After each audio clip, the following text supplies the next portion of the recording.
Wynn, author of the English Language TestPrep.com blog.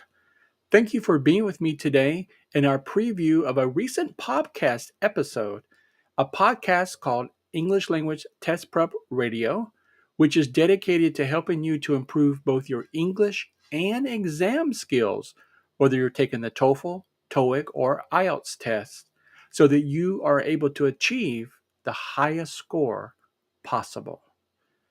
Today, we have a preview of a recent episode, a vocabulary episode.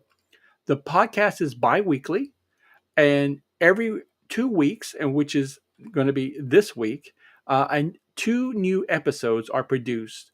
One episode is about an English language or exam test tip, and the second podcast, which appears on Thursday, is about vocabulary.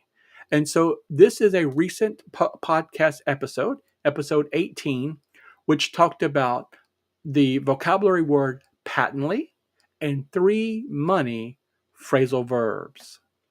So let's go ahead and get started with our preview of this episode.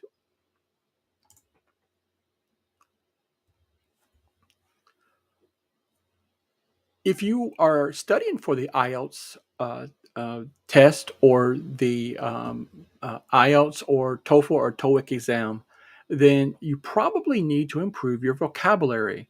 And one of the best ways, of course, is by reading, but the second best way is to study vocabulary directly. And that is conveniently in my vocabulary email blog at bit.ly/vocab email. There's 15 vocabulary lessons, and every 2 or 3 days you receive a new email with a resource or a vocabulary lesson that's going to help you to improve your word power so that you do better on the exam.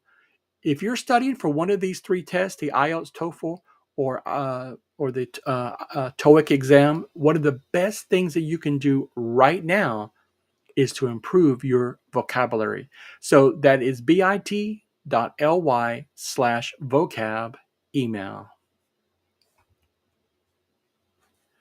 As I mentioned earlier, today we're looking at a preview of episode 18 of the English Language Test Prep Radio podcast, where I gave you a lesson on patently and 6 money phrasal verbs. Today, we're going to look at patently and 3 of those phrasal verbs to help you out on the exam. So, we always start off in the podcast with the vocabulary episode with a new vocabulary term to help you. Now, on these exams, the IELTS, TOEFL, or TOEIC exam, you want, of course, to sound more sophisticated, to use a higher level of English on the test. And one of those ways is to, of course, study vocabulary terms. So, patently. Patently is an adverb that means clearly or obviously. For example, Judge, her testimony is patently false. I object. Patently, clearly, or obviously. Okay, let's start with our phrasal verbs. Now, I know phrasal verbs are sometimes challenging for students.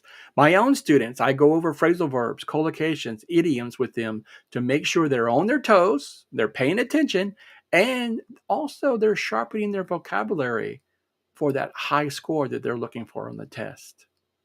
So let's start off with our first phrasal verb, our money phrasal verb, to shop around. To go from store to store, comparing prices so that you find the cheaper price on the good that you're looking for. For example, Mrs. Harmon is a smart consumer. She shops around before she buys her goods. To shop around. Number 2, pay something off. Now, if you are using your credit card, this is something certainly you would, a phrasal verb that really applies, right? To pay something off. to finish paying money that is owed for something. For example, Leo is still paying off his credit card for that trip to Bali.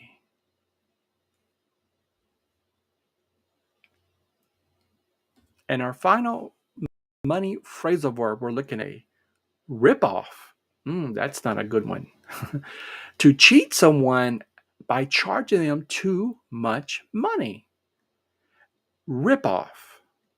Taylor got ripped off when he paid $1 million for that junky car.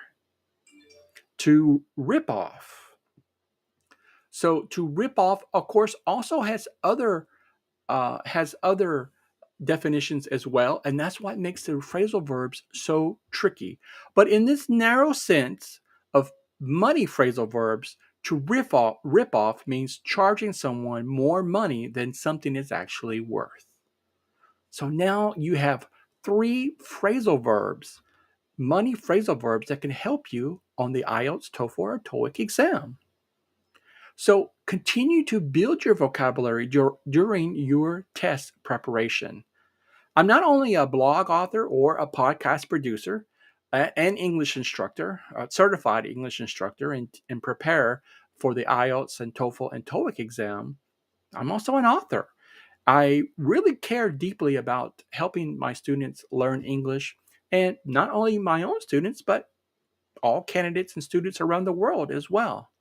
So what I've done is I've written 181 best collocations, idioms, and phrasal verbs to help you to study for the exam, all in one volume. You can purchase the ebook at bit.ly/181CIP. 181 best English collocations, idioms, and phrasal verbs. Not only do you get a definition for each term, but also a sample sentence so that you can use the term correctly, and also periodically quizzes. Of course, we love our quizzes, right, as teachers, to test your knowledge. And of course, you can use all 3 of these types of terms on your IELTS or TOEFL or TOEIC speaking test. And of course, you can use the collocations on your writing exams. Now, to get all 6 of the money phrasal verbs that I covered in the podcast episode, also to download the transcript and take the quiz, because there's always a quiz included in the podcast episode, just visit my website at bit.ly/ELTPR018. And you can listen to the podcast, take the quiz, download the transcript, and of course, improve your English vocabulary for that high score that you're looking for on the test. Well, finally, good luck improving your vocabulary. Good luck studying for the exams, whether it's a TOEFL, TOEIC, or IELTS exam. And stay tuned for more live broadcasts that are going to highlight not only the podcast episodes, but also tips that are going to help you to improve your score on the TOEFL, TOEIC, or IELTS exam. To get a head start, head over to my blog at EnglishLanguageTestPrep.com. I'm Professor Wynn. Thank you for being with me today, and I'll see you in the next video.